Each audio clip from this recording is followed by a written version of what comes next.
Tere tulemast kuulama aianduspodcasti Ära närtsi järgmist episoodi. Täna on meil teemaks palju kirgi kütnud Hispaania teetigu. Minuga on siin minu kaassaatejuht Ülle. Tere! Ja Estelle Unt Baltic Agrost. Tere kõigile! Alustuseks, Estelle, kas sa räägiksid natukene endast, millega sa tegeled Baltic Agros ja kes sa üldse oled?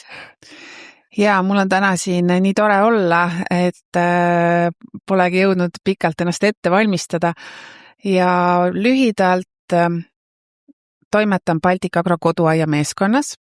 Meid on seal circa 10, varustame aianduskeskusi ja erinevaid aianduskauplusi siis vajalike tarvikutega koduaeda.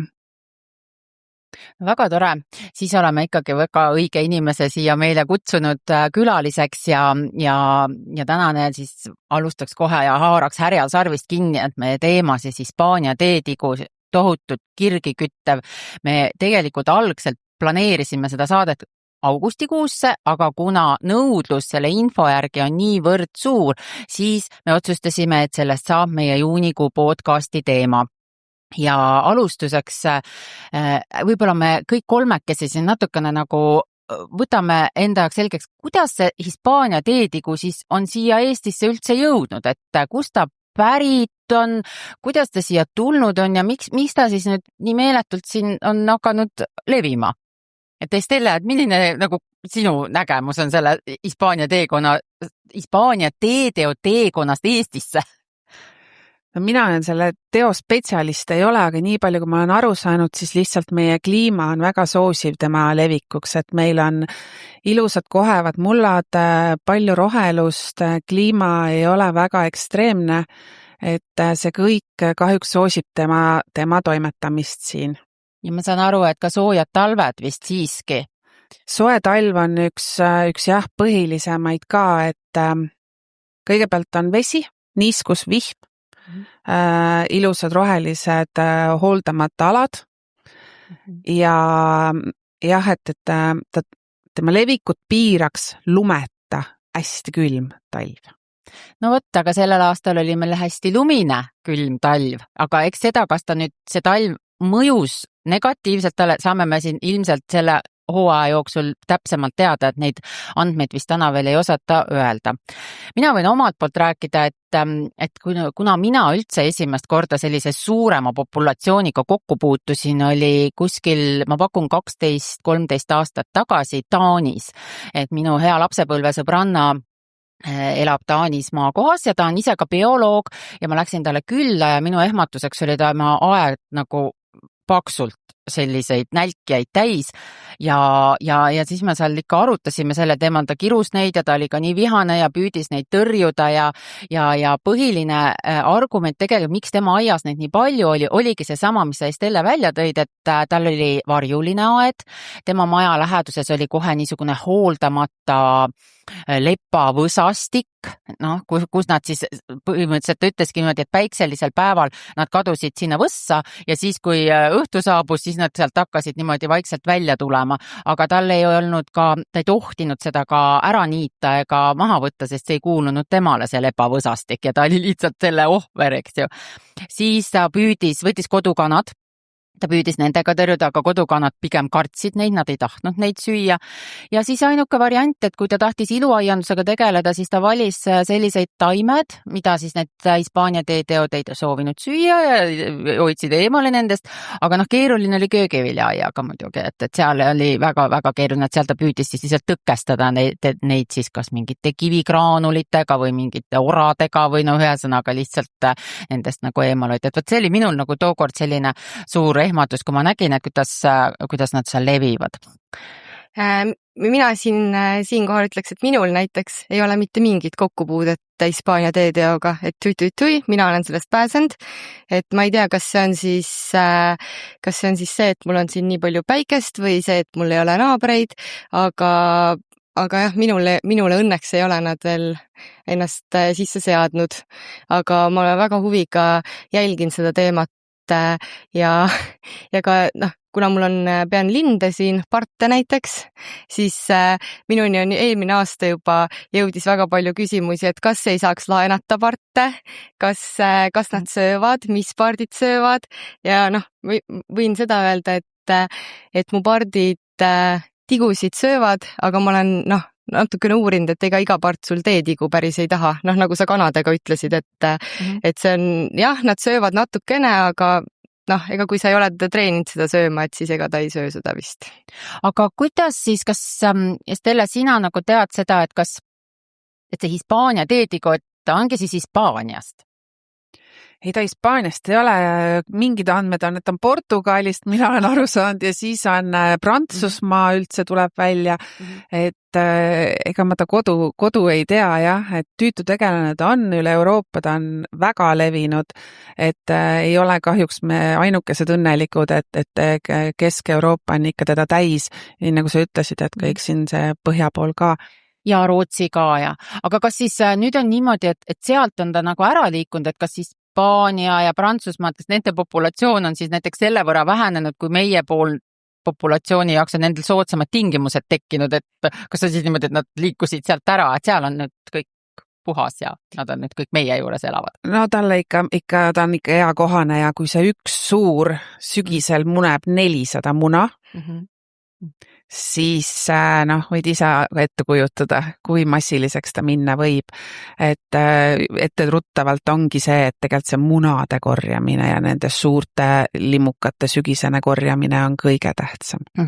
Aga nüüd on ka tulnud see info, et nagu peaks ka tegelikult kevadel juba midagi tegema hakkama, et kui varem võib-olla reageeriti augustikuus, siis kui neid hakati nägema, siis kui nad vist on ka täiskasvus, eks ju, et siis hakati neid kõige rohkem märkama, siis korjati, aga nüüd on tulnud ka seda infot, et peaks ikkagi alustama kohe kevadel selle tõrjega, ehk siis see tähendab ju aiast nende munade otsimist. Aga see tähendab ju kaevamist siis ja põõsaaluste rehitsemist sellise pilguga või? Aga kuidas ma üldse, minul tekib küsimus, kuidas ma üldse eristan seda muna, et milline see teeteomuna on, milline on nagu tavalise teomuna, teeteomuna, siis on mingid väetisegraanulid mul seal, et kuidas üldse aru saada, milline on teeteomuna? See on vist puukooli igapäevane vestlusring. Ja, on, aga kuidas seda nagu näiteks, kuidas Baltic Agro, teil on ju ka neid granuleeritud väetisi, eks ju, et kuidas teie nagu seletaksite seda näiteks, et kuidas neid eristada, et mis siis on, et sellised tähelepanekud, et tõesti meil on ka istikarides see probleem, et kuna me kasutame granuleeritud väetist, sest see on pikatoimeline väetis ja kõige mugavam puukooli majanduses kasutada, et siis tõesti kliendid ei saa aru, kuna nad on teadlikud, et nad peavad igat istikut kontrollima, mille nad koju viivad, sest nad reaalselt ei saa aru, kas see on teeteomuna või see on väetis. Ja minult on ka hästi palju seda küsitud kusjuures, et siin on ju mingid munakesed ja siis seletada, et vaadake, see on väetis, et granuleeritud väetis näebki selline välja. Et aga milline see teeteomuna siis on? Teeteo ja üldse teomuna, ega sa pead igat muna ikka vaatama, et see ainult see teetigu ka ei mune, et võib olla ka teisi tigusid sinna munenud, eks ju. Et munad on üldiselt kobaras koos, nad on limased, nende värv võib küll varieeruda, aga sa saad aru, et nad on sellised pehmed, vetruvad ja mingi elu seal sees on. Väetise tera on kõva, tihti on ta täitsa värviline, ta võib olla kas sinine või punane, et selliseid värve looduses ei eksisteeri tavaliselt, niimoodi munade näol. Ja kui sa teda katki teed, siis käib prõks ja sealt võib välja tulla vesi, aga sealt ei tule välja lima. Et pikatoimelistel väetistel on selline kõvem kest ja nad jätavad alles siis sellised teomuna-laadsed pallikesed sinna, et väetis on ise seest ära jooksnud, nii-öelda vesi on sinna sisse läinud ja siis käibki see prõks, et selle järgi saad sa siis vaadata.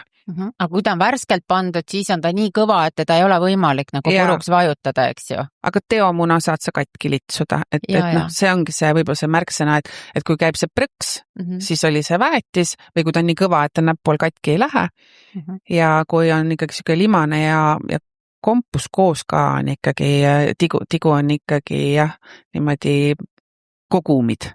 Aga kas väetise tootjad on näiteks hakanud selle peale mõtlema, et tõesti neid väetisi siis kuidagi nii eriliselt värvida, et nad üldse ei tekitaks, sest et tegelikult need värvilised, kui nad on sellised helekollakad või nagu need granuleeritud väetised on, et nad natukene ikkagi ka tuhmuvad aja jooksul, kui nad on seal mulla sees olnud, et lõpuks nad on ka sellised helekollakat värvi, et ikkagi inimestel hirmul on suured silmad, et ta võib ikkagi nagu peljata, et ma ei tea, et äkki peab edaspidi tegema kärtpunased või neoonroosad või kas on sellist juttu teil nagu olnud, et mingisugust sihukest varianti üldse teha? Ei, meil sellist juttu ei ole olnud, sest tegelikult saab aru. Lihtsalt ongi, hirm on nii suur. Et kui sa endale ikkagi selle asja selgeks teed, et üks on pehme, teine on kõva ja kõik sellised asjad seal, et sa saad tegelikult aru. Aga aeda kaevates siis ma peaks ka otsima siis selliseid munakeste kogumikke ja neid siis eraldama kuuma veega ja tõrjuma ikkagi kokku korjama. Need munad kokku kuskil ämbrisse ja siis valan kuuma vee peale neile. Siin on mitu võimalust, et Baltic-Agro valikus on selline sprei näiteks olemas, Stop Hispaania teedigu. Valmis lahus, 500 milliliitrine ja kui sa näedki neid mune, siis sa võid sellega peale spreitada ja nad hävivad. Samad moodi hävinevad ka väiksed, eks ju, just koorunud lusitaanlased, et sa ei pea neid ilmtingimata kokku korjama, kui sul on vastik ja pole kindaid kohe ja pole sellist kohta, kuhu panna, et sa spreitad nad üle, ta peab pihta saama ja ta tõesti mõjub väga tõhusalt. Tal on väga tugev lõhn ja ta aurustub hästi kiiresti, aga ta on väga tõhus. Aga kuidas on näiteks, kui ma leian, ei tahagi teda puudutada, kokku korjata, aga ta on mul näiteks suvikõrvitsa lehe all, kas see lahus siis, kui ma ta näiteks taime läheduses pritsin, kas see on lubatud või keelatud või kuidas sellega on? Ja, et kui sa teda nüüd üle ei vala, seda taime sellega, siis see kahju on minimaalne, mis ta teha seal saab, et pigem on see kõik ikkagi kasu. Aga jah, oluline on, et ta saab pihta ja seda spreid võib näiteks ka multsida alla piserdada, kui sa seal kobestad seda mulda, et isegi tootja soovitab, et on olemas sellised pritsid, millega saab nagu mulda viia. Et need munad on ju mulla pindmises kihis, et on olemas sellised pritsid, kus on otsas selline lisavidin, siis millega sa saad nagu mulda suunata seda ainet. Sest jah, see hävitab neid mune. See on okei, see on selles mõttes, nüüd me olemegi sujuvalt liikunudki selle Hispaania tõrjemeetodite juurde juba, et ma saan aru, et ega siin ei olegi mõtet sellest rääkida, et kellelgi ei ole neid aias või räägimegi siis sellest, et kuidas tõrjuda või siis jõuame ka sealt sujuvalt, et kuidas siis see inimene peaks käituma, kellel veel ei ole aias, et kui ettevaatlik ta oma ostude ja tegemistega peaks olema, aga et me selle tõrjemeetoditeni jõuame, siis ma saan aru, ma korraks, et see on tegelikult minust ülioluline, see sprei tapab ära ainult munad. Ei, ta tapab ära kõik limukad. Ta tapab ära kõik limukad. Ma korraks küsin veel üle, kas see limukas või siis see muna peab saama sellega otse pihta, ehk siis ta on kontaktne. Ta on kontaktne. Ta kõrvetab ta ära. Nii, ja mulla sisse viies, see meetod, mis sa rääkisid, siis see tähendab seda, et seal peab ikkagi olema neid mune, et kui neid seal ei ole, siis see on tegelikult nagu nii-öelda justkui tühi töö on ju, aga mis nende limukatega üldse on, et neil tavaliselt on alati mingid lemmikkohad, kus nad on. Et sa näed, kui nad nagu hakkavad sul aeda tulema, nad tulevad sealt august või sealt nurgast või sealt mingi eks ju, augu alt, et siis võt need kohad on hea ära töödelda seal. Aga mul on siit küsimus, et ma saan aru, et need teeteod on ju sellised, et neid ei näe ju päeval, et kui nad on juba suureks kasvanud, on ju, et siis nad tulevad ju ilmuvad öösiti aeda. Et siis ma peaksin öösiti käima, tegelikult vaatama sellise pilguga, on ju, et kus neid on. No ta ei ole nüüd päris ööloom ka kohe, et ta tegelikult hakkab tulema välja sellises õhtuämaruses või viluilmaga. Märksõna on alati vihm. Peale vihma on nad väljas. Isegi päeval? Peale kastmist on nad väljas. Ja näiteks kasta soovitatakse ka sellepärast hommikuti, kellel on nende tigude probleem. Hommikul kastad, tuleb, eks ju, see kuum päike välja, et ta siis jälle tõrjub neid nii-öelda liikuma minemast. Okei. Ja. Et ühesõnaga selline kontaktne, see on tegelikult küll väga hea, aga mis on veel siis tõrjevahendid, et me ju sellega ikkagi peaks nagu kogu aeg reaalselt pihta saama, ehk siis sa saad nagu, ma arvan, niisugust väiksemat populatsiooni hoida kontrolli all, et aga kui meil on ikkagi suured maa-alad, siin kogukonnad, eks ju, teevad viimane info, mis ma lugesin, et sellel kevadel juba on läbi viidud esimene siis teotalgu, mida korraldatakse, et see peab olema nagu terve niisuguse suurema seltskonna tegevus siis hästi läbi mõeldud, et kuidas neid tõrjuda, et mis siis on nagu selliste suuremate alade jaoks head tõhusad vahendid või on veel midagi lisaks, mis on ka näiteks ei ole otseselt kontaktne, aga on selline, kuidas siis öelda, süsteeme, profülaktiline. No need öeldakse söötmürgid, öeldakse ka. Jah, söötmürgid. Aga selle spreiga ikkagi, neid on suuremates kogustes ka ja kui sul on oma mingid pritsid olemas, et sa saad neid pindu tõrjuda ja töödelda, et kui sul ikkagi ei käi, kui sul on tee neid täis, sa ei jõua neid korjata, et mis seal Põhja-Eestis toimub, eks ju. Et siis sa lasedki selle spreiga üle ja nad lihtsalt momentaalselt surevad selleks. Okay. Et sa ei pea neid korjama, pärast jäävad need laibad ja tegelikult see, oleks hea nad ikkagi kokku korjata, sest lusitaanlased söövad 11. Koos selle mürgiga? Ja kui ta saab kohe jaole, siis ta saab ka seda mürki nii-öelda jah. Ma saan aru, et see liigikaaslase söömine, see on nagu siis, kui on ikka väga suur nälg. Et kui on ikka hästi palju heina ja muud rohelist ja paremat, et nad pidid kõike sööma, nad pidid linnupoegiga sööma. Mis nagu ette jääb selle. See, mis ette jääb, selle ära sööb, et nad on ikka täitsa jubedad, jah, et nad liigikaaslasi ka. Lugesin ka seda, et see kõige suurem nagu jama, või üks suuremaid jamasid temaga ongi see, et ta sööb kõike, et tal on nii lai see toiduspekter, et sellepärast on ka teda hästi keeruline taltsutada. Okay. Ja ta paljuneb ise. Aga mul on küsimus selle kohta veel, et kui olgu, ma mürgitan nad ära, need laibad jäävad maha, et kuidas see laipade käitlemine on või kas nad või nad kompostihunnikusse visata või või on teil infot selle kohta, et kuidas neid siis massiliselt niimoodi hävitada? No, ideaalne oleks nad kokku korjata, sest nad hakkavad mädanema ja see lehk ja kõik selline meelitab neid sõpru ka sinna ligi jälle toituma ja jälle nagu, nad tõesti söövad ära nad, eks ju. Et mida rikkalikum tal see toidupõld on, seda võib-olla vägevam see pealekasv ka on. Et ideaalne oleks nad kokku korjata ja erinevates asulates on erinevad tõrjekavad, plaanid, et tegelikult on ka riik siin sekkunud, omavalitsused sekkunud, neil on ikkagi tänaseks paljudes kohtades üle Eesti on tõrjekavad olemas ja need kogumiskonteinerid ja erinevad võimalused. Et eesmärk oleks nad ikkagi nii-öelda surmata, et neid nagu elusast peast kuhugi konteinerisse tundub mulle veider.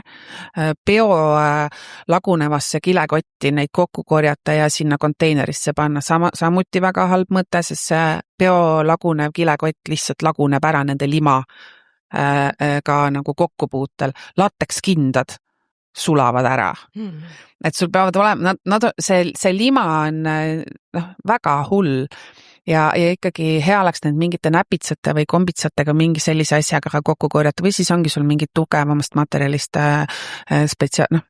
kindlad, mida sa siis kasutad. Ja, nad hakkavad eritama mingisugust, kui puudutatakse palja käega, nad hakkavad eritama mingisugust lima, mis siis nagu tegelikult, et neil ei ole nagu looduslikku vastast ka, et kes neid siis hävitaks, et neid on päris vähe, kes siis neid endid nagu söövad. Neid noori pidid ikkagi siilid, rotid, oravad, hiired, varesed ikkagi suutma süüa, aga mida vanemaks ta saab, siis see limakiht on lihtsalt nii paks, et ta läheb see kurku kinni reaalselt. Ja. Et linnupoegadele pidi ka olema, et rästad, et tõesti, et meil üks klient rääkis, et rästad surevad, et pojad surevad, mis toimub. Ja olidki need teod kurgus kinni. Et nad on ikka, see on selline, ma olen ise ka neid käes hoidnud ja ma pidin kraapima seda lima enda käte pealt maha tõesti mehaaniliselt niimoodi nürinoaga, võimatu. No mina lugesin ka seda, et rästikud pidid olema ka ühed vaenlased neile nii-öelda looduslikud, aga see rästik on ikka kahe otsaga asja, et kas me tahame oma aia lähedale nii väga nüüd rästiku populatsiooni, kes meie tigusid tõrjuks, eks ju, et varesed rongad pidid päris tublid olema nende ikkagi nagu, et saavad hakkama. Aga aga kui palju ikkagi nüüd ütleme see keskkond ka, ütleme, ta on mingisugused elurajoonid, et Harjumaal seal või ka siia Kesk-Eesti poole, et kui palju siis on mõjutanud ka nende populatsiooni kasvu see, et meil on viimasel ajal ju populaarseks saanud see mitte niidetavate koosluste ja alade hoidmine ja vähem niitmist ja rohkem niisugust looduslikku keskkonda, et nüüd me oleme tegelikult jõudnud selleni, et seesama väga mõnus looduslik keskkond on ka nende jaoks parem elukeskkond kui niidetud ala või on see selline pigem mitte? Kahjuks nii palju, kui ma lugenud olen, on see kõik tõsi, et kui on see suur probleem ikkagi ja sul on et seal juba levimas ja sa näed, et ikkagi ei ole muutusi tulemas ja me peame vist nendega ikkagi leppima ja neid nagu eks tõrjuma.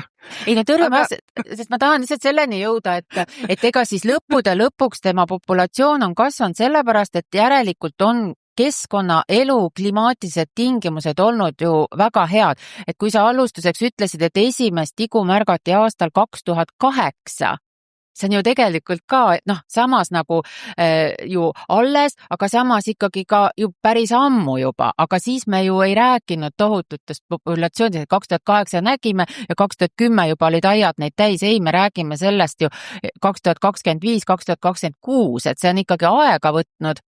Ja järelikult on ka mingisugused keskkonnatingimused, mis on seda järjest hakanud rohkem soosima. Ühest küljest see kliima soojenemine, see rohkemate sademete hulk, mis on, eks ju, meieni jõudnud ja teisest küljest ka siis see aiapidajate siis ka see trendide muutus, mis siis on see sama, millest me räägime, et oleks rohkem elurikkust, oleks rohkem mitte niidetavaid alasid ja nii edasi, et kõik see kokku on siis toonud selle olukorra siis, kus me siis täna nagu oleme. Aga iga veel räägiks ikka korraks selle tõrjemeetodite variandid kõik veel lõpuni lahti, et nüüd on sprei, aga Stella, sa oled ju veel see asju kaasa võtnud, et mis tooteid on siis veel ja kuidas neid kasutatakse ja mis sa nende kohta räägid? Jah, et lisaks oma aia planeerimisele on võimalik kasutada tõrjevahendeid, et aia planeerimisele ma mõtlengi seda, et mida rohkem sa niidad, seda vähem on neil võimalust tulla. Kõrgpeenrad ikkagi on neile natuke ebamugavamad, kuhu ronida. Valid taimi, nagu sa alguses ütlesid, et kui sul on ikkagi nagu väga suur probleem, sa ei saa teha endale tohutut osta, eks ju, peenart või et natuke pead võib-olla ümber ennast suunama oma peenarde ja taimede valikul ka. Nüüd, kui sa selle peenra oled endale valmis meisterdanud ja ikkagi need tüübid seal ringi liiguvad, siis on võimalik teha sellised mehaanilised tõkked. Mehaanilised tõkked on, üks võimalus on tigude ja nälkjate tõrjekeel. See on selline valmis lahus, kus on läbipaistev keel on siin sees siis ja sa teed sellise katkematu kaitsebarjääri ümber oma peenra. See mõjub vähemalt nädal. See on ilmastikukindel, mingi hetk ta hakkab lihtsalt looduse ja kõige koostööle lihtsalt nagu kaob ära ja siis tuleb seda uuendada. Ta on täiesti keskkonnasõbralik, siin ei ole mingid mürke, mitte midagi, sest nälkel on väga ebamugav siit üle minna, talle ei meeldi, ta pigem tõrkub tagasi. Neil on tegelikult väga hea haistmismeel. Ja võib-olla on siin sees mingid ainet siis, mis ta kuidagi seda lõhna või midagi nagu tõrjub, et siin on firma saladused, meie oleme esindajad, aga me müüme seda palju ja ta on täiesti toimiv ja tõhus asi, et ei pea muretsema nagu, et on ka, panedki näiteks ma salati peenra ümber sellised ja või kasvuhoones näiteks või et sa saad teha mingitele avaustele sellise nagu barrikaadi, sellise limariba näol. Järgmine võimalus on tigude selline tõrjepulber. Siin sees on tegelikult purustatud lubjakivi. Et terav, ebameeldiv, jääb sinna talla külge kinni, ta ei saa sealt edasi minna, see kuivatab tal seda talda. Aga selle puhul on, kui on väga vihmane ikkagi, väga märg, siis nad ikkagi ronivad üle, et ega siis see nagu liiga ülitõhus tõke ei ole. Pannakse munakoori või killustikku, saepuru, mis iganes, et on kõik selline terav ja ebamugav, võiks ka sellele teole olla ebamugav ületada. Et need on täiesti looduslikud lahendused. Siis on väga hea võimalus on ka teha need sellised kogumis, niisugused vannid, teha niisugused peibutussöödamajad. Et kui sa tead, kust nad sul sisse tulevad, siis saab teha, no võtadki mingi vanni või mingi pooliku anuma, täidad mõni päev õllet, siis pannakse sinna pärmi ja taigna segu, no sellised peibutusasjad, et ma ütlen, nende nina on väga tundlik, nad teavad, kus midagi head on ja nad lihtsalt upuvad sinna sisse. Ja siis sa peaksid, nad siis kas sealt välja püüdma, kuuma veega üle valama, tehakse ka soolalahust, no seda ei peeta liiga tõhusaks, aga ma usun, et ta ikkagi töötab. Soovitatakse ka kange väetise lahust teha ja siis sa, eks ju, sellega saad nad nii-öelda ära hävitada ja pärast seda väetise lahust lihtsalt kasutada, et see pärast ei ole nagu kuidagi moodi halb taimedele. Et selline soovitus olen ka kuulnud, et on olemas. Ja kui, et kogumiskastid sa pead vaatama ka, et ega kui sa neid nagu meelitad, siis sa meelitad ka naabri juurest või kuskilt kõrvalt pindade pealt, et sa peaks koostööna tegema seda. Naaber teeb, mina teen, üle aia teeb, et see peaks olema selline kogukondlik kogumine ja koos tegemine, et need sööda või sellised peibutusmajad on tegelikult väga tõhusad. Siis mis saab veel teha, on olemas selline tigude tõrjegraanul Ironmax. See on raudfosfaat.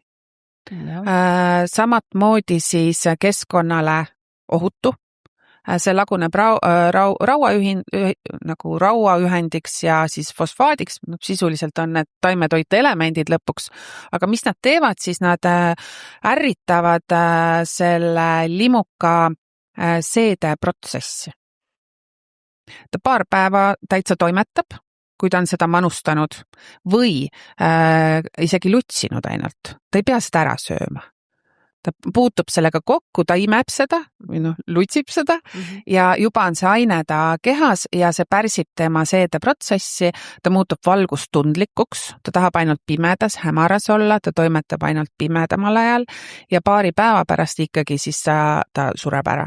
Üldiselt nad lähevadki kuhugi pimedasse, varjulisse, päris maa alla nii-öelda surema. Et nad ei jää sul sinna vedelema kuskile veranda peale.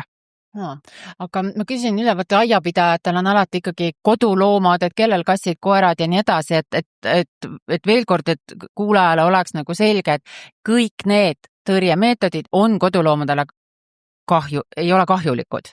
Näiteks see sama Ironmax näiteks, et kui mul nüüd kass seda kogemata sööb või kas ta üldse sööb, kas see võiks temale huvi pakkuda? Tegelikult see ei tohiks loomadele huvi pakkuda. Ohtu mõnest graanulist kassi-koera kõhus ei ole, et ta on ikkagi keskkonnasõbralik ja ta mõjub ainult nendele tigudele. Siilidele ei ole ohtlik, konnadele ei ole ohtlik ja nii edasi, et jah, kui on mingi juhuslik võimalus, et need koerad on vahest sellised pöörased, et lõhverdab sul paar kilo sisse, siis loomulikult on vaja pöörduda arsti juurde. Et ikkagi sellele tuleb tähelepanu pöörata ja kõik asjad, mis on sellised tõrjed ja peletus ja vahendid ikkagi loomadest, lastest, lindudest, ikkagi paneme kõrvale, toimetame nendega siis, kui meil on vaja, et ärme jäta neid lihtsalt niimoodi suvalt. Ja väga panen ikkagi südamele, et need Ironmaxi graanulid on ikkagi mõeldud, et 1 kilo on üle 1000 ruudu. Sa pead teda hajusalt panema. Sa ei tohi teda teha niimoodi, et sa külvad oma aia siniseks. Et sealt võib küll tekkida juba siis keskkonnaoht. Aga kas need vahendid, esimene küsimus, et kas need vahendid on ka teiste nälkijate tigude puhul või need on ainult Hispaania teeteo puhul, et kas ta näiteks, kui mul on probleem ka tavalise teoga, et kas ma võiks, kas selle Ironmax näiteks hävitab mul ka tavalise teo? Jah, ta ei vali, et ei ole eraldi lusitaanlasele ta nii-öelda loodud või mõeldud, et ikkagi kõik teod, kes seda söövad, ikkagi või pihta saavad nende ainetega, nende munad, nii nagu see oli see Stop Hispaania teetigu, siis kõik munad ikkagi hävivad. ahah, selge. sellega, jaa, selle spreiga ka munad, aga jaa. no Ironmax töötab ikkagi ainult peab teo seda peal, sest ta sööma. peab sööma. Jah. Muna Jah. ei söö ju. Ja siis mul oli teine küsimus oli veel, et kui mul on, kui ma olen näiteks tavaööpidaja, ma leian nüüd esimest korda leian üks 10 teetigu õhtul, et milline peaks olema see esmane vahend, millega ma seda, ütleme, et mu populatsioon ei ole suur seal, et millest ma nagu alustaksin, et millist sa nagu soovitaksid või mis on kõige populaarsem nagu sihuke, et mul vist on paar tükki leidsin, suurt populatsiooni ei ole, et mis see esmane sellest valikust võiks näiteks olla? Kõige tähtsam on nad kokku korjata. Mehaaniline kokkukorjamine jääb. Sellest me ei pääse ja see on kõige esmane, sest nagu ma juba alguses mainisin, siis 400 muna, üks tüüp. Et siin on jah, see kokkukorjamine kõige tähtsam ja siis jääb monitoorimine. Kui sa nägid neid mingis kindlas kohas, kui seal kuskil oli, siis mine vaata sinna aia taha, mine vaata põõsa taha, kobesta seda mulda, vaata, kas seal juba mune ei ole, kas seal on väikseid tulemas. Kui need väikseid on tulemas ja neid on palju, siis võtadki sellest hoopis Hispaania-teedigu, spreitad nad üle, nad surevad ära. Need väikesed ei pruugi vaata kohe nagu leida võib-olla seda graanulit ülesse ja kui sul ei ole neid nii massiliselt, siis võib-olla kohe ei pea seda graanulit ka külvama. Et proovi teha sellised söödamajad, proovi neid kokku korjata ja täpselt vaata sinna aia taha ka ja räägi naabriga, et kas sul on ka, kas sa oled näinud. Aga kui palju on, kui kaugele see tigu levib, kas see on teada, et mitme naabriga ma pean rääkima siis, et kui või mis tal see leviala on, et mis see ohutsoon nii-öelda on siis, et kui minul on massiliselt, ma hävitan enda aiast, need korjan kokku näiteks, räägin oma lähima naabriga, kas et kui mitme naabriga ma räägin, kas see on teada, et mis see areaal on näiteks sellel, kui on kuskil suur levik? Kõik peavad koos vaatama ja kõik peavad ikkagi kogu aeg olema valvel ja valmis, et see võib täna olla nii, homme on teistmoodi, et selline kogukondlik suhtlemine, koostöö omavalitsustega, kõik see on väga tähtis. Ja peadki olema valmis ja ma ei tea, mis saab olla vastu sellele, et iga õhtu lähed, teed tiiru oma aiale, aia äärtele vaatad, siblid natukene, võtad mõne umbrohu ära, et niimoodi sa neid märkadki ja näed, et päris tähelepanuta ei tohi neid jätta, see on kõige tähtsam. Aga kas on, kui te rääkisite, et see tõrje on selline kogukondlik ja et on juba mingid grupid, kes seda niimoodi korraldatakse maakondlikul tasandil või kogukondlikul tasandil, et kas siis näiteks kui ma leian, kas ma peaks andma teada sellest, ma ei tea, vallale või kas ma registreerin selle kuskile, et ma olen leidnud enda aiast selle? Ma ei ole seda vaadanud, mis seal internetis kirjutatakse, aga mina arvan, et meil on täna olemas need teokaardid ja levialakaardid ja Keskkonnaameti kodulehel, ma usun, et on selle kohta väga palju infot, et siin on selgitustööd tehtud ja igasugused arengukavad koostatud, et ma usun, et selle kohta leiab internetist igasugust infot. Nii nagu ma arvan, meil on puugiseire, meil on selle teoseire samatmoodi, sest on ikkagi väga-väga massiline ja siin ei saagi nagu riik sundida, ma saan aru, mingeid vahendeid kasutama, vaid igaüks peab ise otsustama, et kuidas ta temaga võitleb, aga võitlemine on ülitähtis. Ja nagu vallad ka, et eelmine kevad või suvel oli minu meelest see probleem, et eraisikud olid hästi hoolsad ja tõrjusid neid oma aedadest, aga siis oli need valla avatud alad, eks ju, ja sealt ikkagi need populatsioonid kasvasid ja tungisid jälle koduaedadesse, et sellepärast ongi need kohalikud omavalitsused ka sinna taha tulnud, et kogukonnad peavad ise siis nagu paljuski survestama neid, et see selline ühine tõrje on, aga ma lihtsalt veel korraks nende tõrjemeetodite juures seesama see Ironmax Pro, et kuidas sa nagu nüüd eelmise aasta hinnangul, et ta ikkagi see tõhusus on, kuidas see tagasiside on tulnud, et kui tõhus ta nagu, et kas inimesed peavad teda ikka nagu väga palju kasutama, ma lihtsalt sellise laia mõistena nagu, et kas ma pean teda iga päev enda aeda laiali puistama või et mulle natuke kohati tundub, me nagu müügi poole pealt vaatame, et mõnikord see läheb nagu arulagedaks lausa või et nagu meeletuid, et iga päev käin ja ostan seda, aga muudkui juurde ja juurde, et äkki seal on ikkagi ka mingisugune mõistuse piir, hääl. Ja, et nendel kõikidel toodetel on peal ikkagi, kui suurele alale see mõeldud on. Ja, just. On peal normid. ja neid norme tuleb jälgida, et need ei ole ilmaasjata seal. See ongi see, et kui sa oma need graanulid ise on sinised, seepärast ma ütlen, et külvad aia siniseks, et siis iga mõistus saab tegelikult aru, et see ei ole okei. Graanul ise on väga püsiv.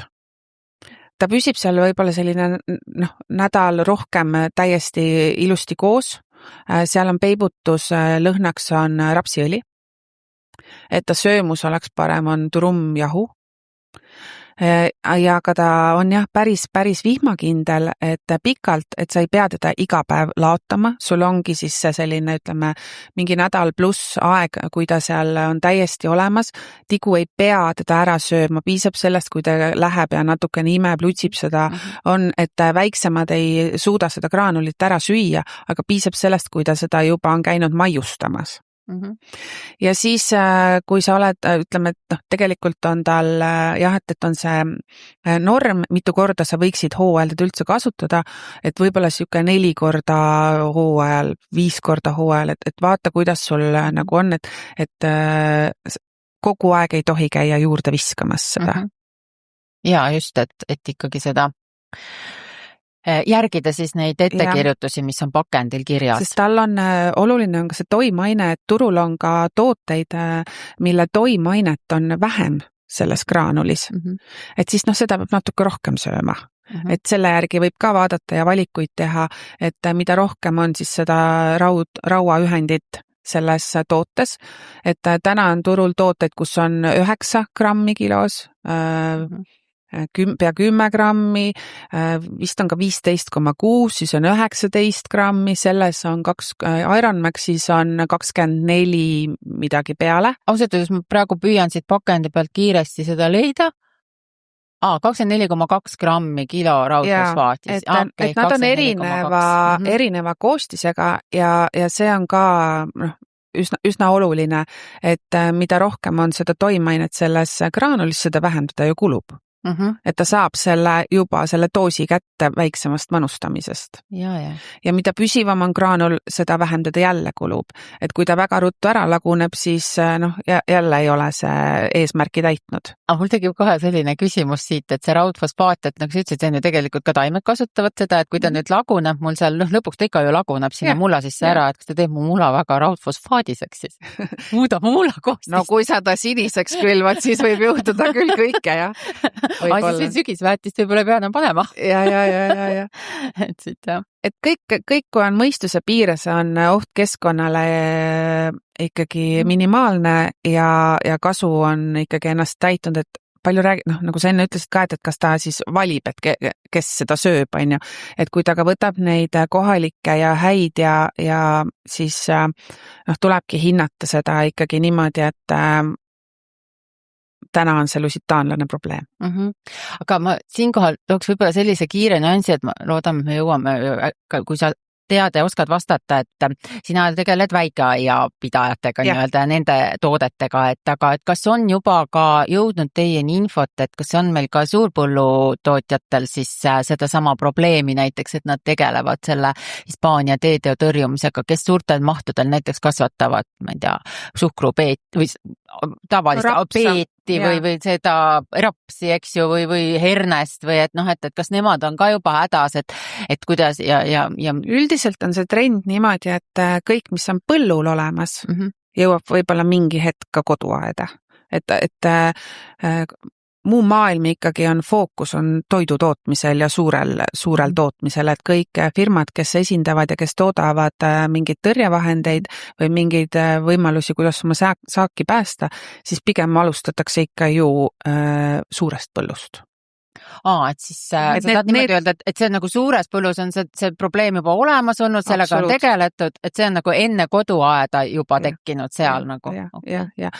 Kas see on lusitaanlane? Pigem ma arvan ei. Suure põllu peale lusitaanlane ei taha juba sellepärast olla, et seal on kogu aeg mulla harimine. Seal on kogu aeg on ader sees ja kogu aeg käib mulla keerutamine ja seal on vahepeal ju muld on ju must. Et see ei ole see koht, kus tahab lusitaanlane toimetada, tema tahab võsas olla või kuskil, eks ju, varjulisemates kohtades, põllud on avarad ja suured ja avatud ilmastikutingimustele. Et põldude peal on teised nälked ja need on väga suur probleem, et kus ongi näiteks metsatukad või on mingid kivihunnikud või sellised kohad, et siis põllumehed tegelikult juba teavad oma põlde nii hästi, et kus on vaja tõrjet teha, siis on vaja teha. Et need igasugused märjad suved väga soosivad ka põllunälkjate levikut ja nad teevad väga-väga palju pahandust. Aga see pahandus siis on see, et ta sööb ära kõik taimelehed, õied, viljad, et talle, et see nagu, mida need nälkjad siis halba teevad, ongi see, et põllu peal, koduaias, et nad ei vali, ma saan aru, et nad ei vali siis on ju seda osa mingit taimest, et nad söövad näiteks ainult lehte või midagi sellist, vaid nad hävitavad siis kogu taime aja jooksul. Või... No erinevaid tigusid on ja erinevaid nälkeid on neid ka, kes teevad, on ju head. Nad söövad hallitust, kõdu, nad aitavad lagundada, et neid tegelikult ei peaks ju tõrjuma. Aga lusitaanlane ei vali. Ma ütlen, ta sööb ka linnupojad ära. Ta sööb oma ligikaaslased ära, et temal ei ole üldse vahet. Tema sööb kõike, jätab oma vastiku limariba sinna maha, sul on teda ebamugav ja halb vaadata, ta on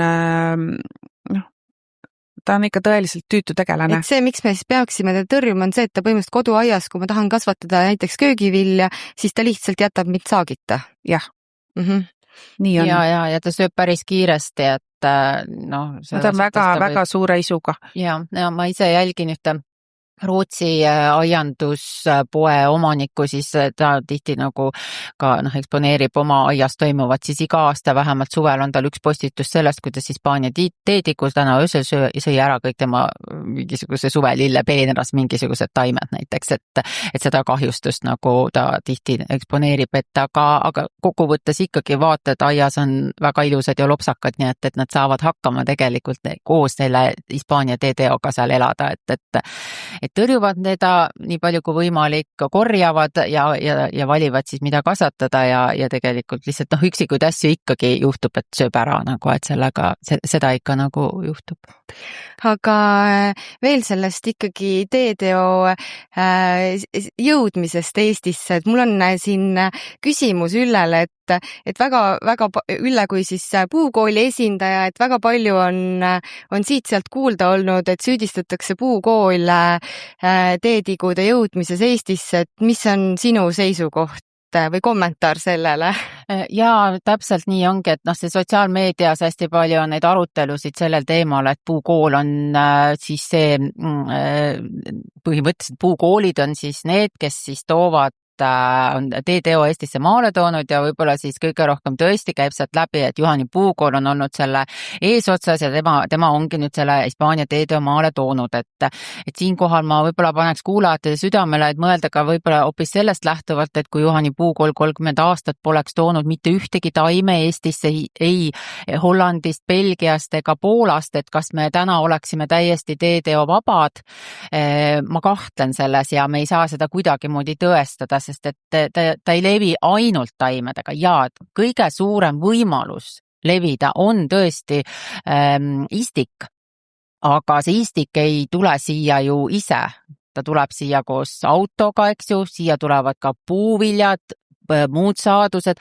autodega, et ta liigub ka autoratastega, ma saan aru, et on selliseid, Estelle, sa ka ju rääkisid seda sama varianti, et on ka teisi meetodeid, kuidas ta siia jõuab, et ilmselt vaatamata puukooli tegevusele ta kindlasti Eestisse ikkagi oleks jõudnud, sest lihtsalt siin on niivõrd soodne, et ta jõuab siia ja ta saab siin hakkama, et kui siin oleks ebasoodne keskkond selle TDO jaoks, siis ta hävineks. Et kui aastal 2008 nähti esimest teetigu, siis peale seda oli ikkagi tükk aega vaikust, et meil ei olnud aiad hädast, aga aastal 2026 me oleme väga hädas, sest talle sobib siin. 2008 ta ilmselt hävines ära ikkagi, vähemalt suuremad massid, võib-olla üksikuid kuskil oli. Mis puudutab puukoolid, et kui me mõtleme selle peale, et jaa, kindlasti istikutega on neid tulnud Eestisse, aga ega puukool on olnud samasuguses arengus nagu ka aiapidajad ja ka meie partnerid siis tõrjevahendite tootmisel, et alguses ei osatud, võib-olla ka meie puukoolis oli see pigem võib-olla ehmatus, ei tuntudki, mis see on, esimese hooga vaadati, sealt võib-olla töötaja nägi teda, võib-olla lihtsalt litsus ta puruks, suure esimese hooga jäi see niimoodi, et see on nagu inimlik, et sa ju ei tunne seda kahjurit veel.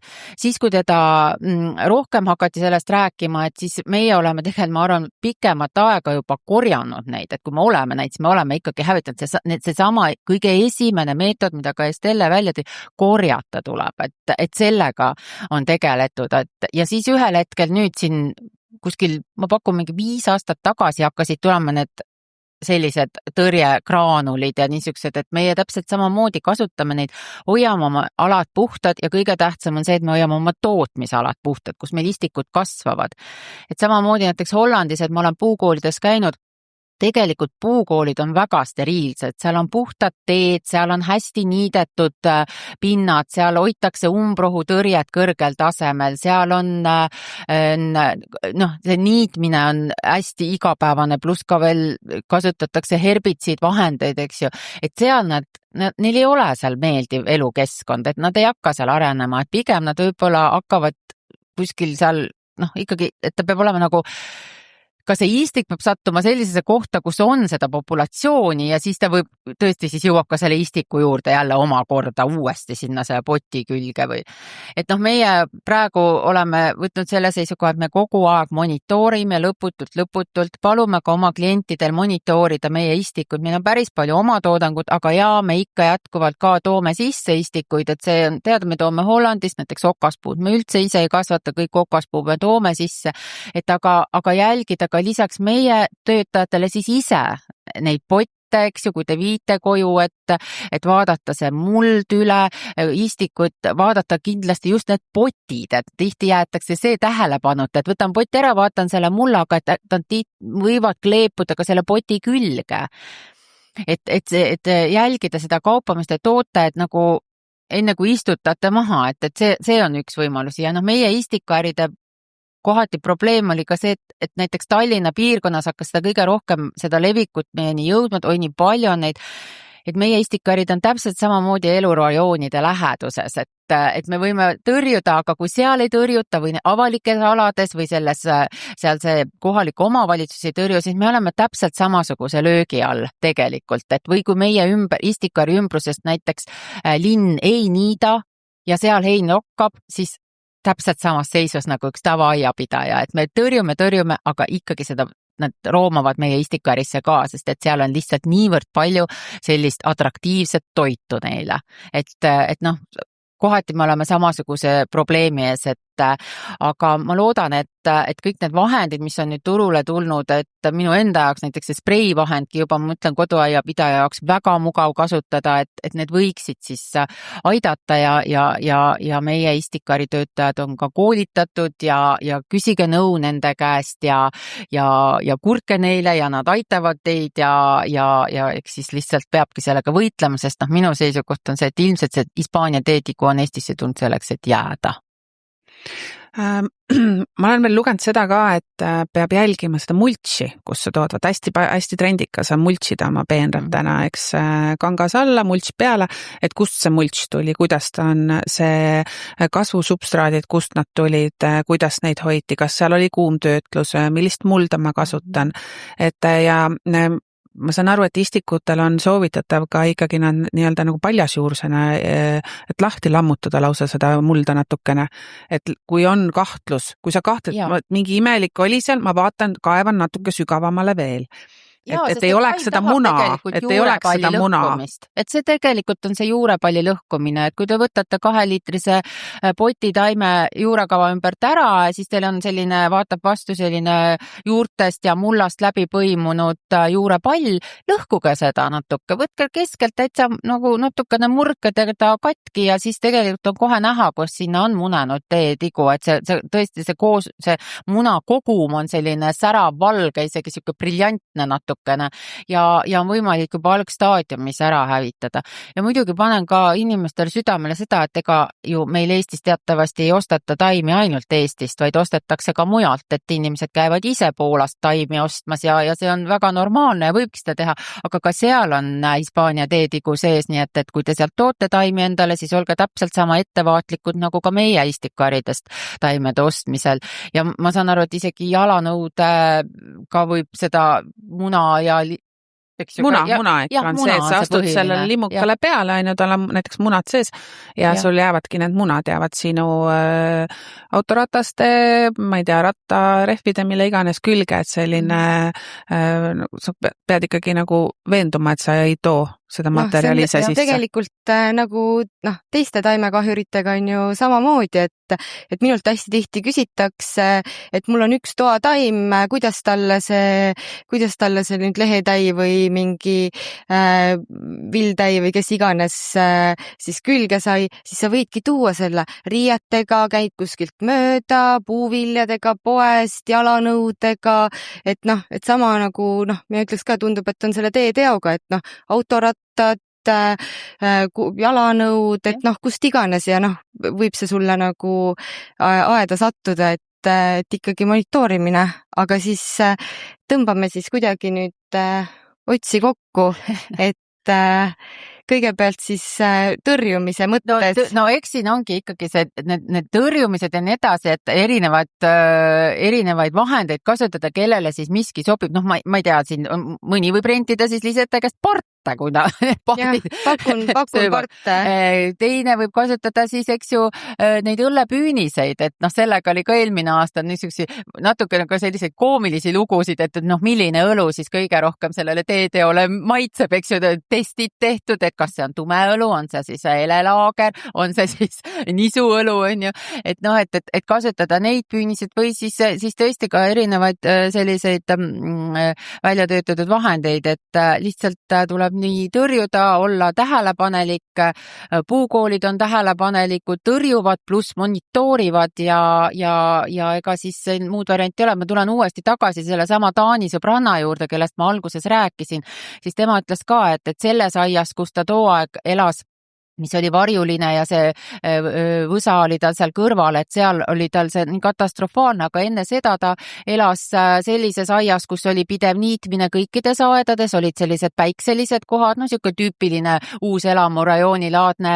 elurajoon, ütles, seal oli see vägagi kontrolli all, ta praktiliselt ei näinud neid. Et sõltub ka hästi palju, et millises kohas sa nagu elad, et kus ta siis nagu rohkem, kus tal on neid peidupaikasid rohkem, kuhu ta saab siis ennast nagu peita. Ja, et sa selle peidupaiga sisse tõid, et lauajupid, igasugused kolahunnikud, need kõik soodustavad lusitaanlastele elupaiga loomist ja seal nad paljunevad ja toimetavad. Et üks võimalus on ka nii, et sa kuuma ilmaga näiteks ongi, sa keerad vahepeal oma lauajuppe, oma mingeid, kus sul on mingid sodihunnikud, et mine vaata, keera, liiguta, mis võimalik ikkagi nagu hävita, et ära tekita endale aeda selliseid mõttetuid rämpsuhunnikuid või selliseid, tehakse lausa selliseid teo nagu vaipu, et sa panedki maha mingi lauajupi või mingi, ma ei tea, eterniidi tüki või mingi asja ja nad lähevad sinna alla ja siis sa saad neid sealt jälle kätte. Et tekitad neile sellised kohad, kus sa siis saad, need on jälle nii-öelda lõksud, eks ju. Talvel oleks väga hea näiteks oma kompostid kõik lumest tühjaks lükata, komposti sellised hunnikud, et vaata seal nad ka talvituvad, seal on neil munad, seal on kõik, et ehk tuleb külmem talv ja siis ta ikkagi jõuab see külm nagu sügavamale, siis kuurid või mingid telgid, et proovida, et käiks õhk läbi, jälle, et see külm pääseks talvel ligi. Mingid keldrid või mingid hooned, kuhu nad ka lähevad varjule ja talvel siis talvituvad seal, jälle, et see külm saaks sisse, et õhk liiguks ja et ei oleks niiske ja siuke soodne. Ja. Nii et teeme aiad korda ja monitoorime ja võtame pardid ja ühesõnaga tegelikult lõppkokkuvõttes, minu meelest see olukord ikkagi lootusetu ei ole. no kainet mõistust ja võtame päev korraga, korjake ja tehke kõik koostööd. Ja nii nagu alguses sa, Ülle, tõid Coloradoga võrdluse, et lõpuks me lihtsalt õpime sellega elama, et teemegi mõistlikke valikuid ja ilmselt aastad on ka siis erinevad selle Hispaania. Vaatame, milline suvi meil sellel aastal tuleb. Praegu ei ole väga lootustandev, sajab vihma ja on suhteliselt selline, mitte väga jahe, aga natukene siuke jahedapoolsem, et äkki tuleb põuane suvi, et ma lugesin just seda ka, et võt selline hea korralik põud on nende suur vaenlane, et ehk tuleb siis põuasel suvi, et on kõigile kasulikum. Loodame. Ja siinkohal väga täname Estellet, et sa said siin kiirel ajal meile tulla podcasti rääkima nii olulisel teemal ja siis jätkuvalt ärge närtsige. Ja istutades oled sa õnnelik. Mõnusat suve!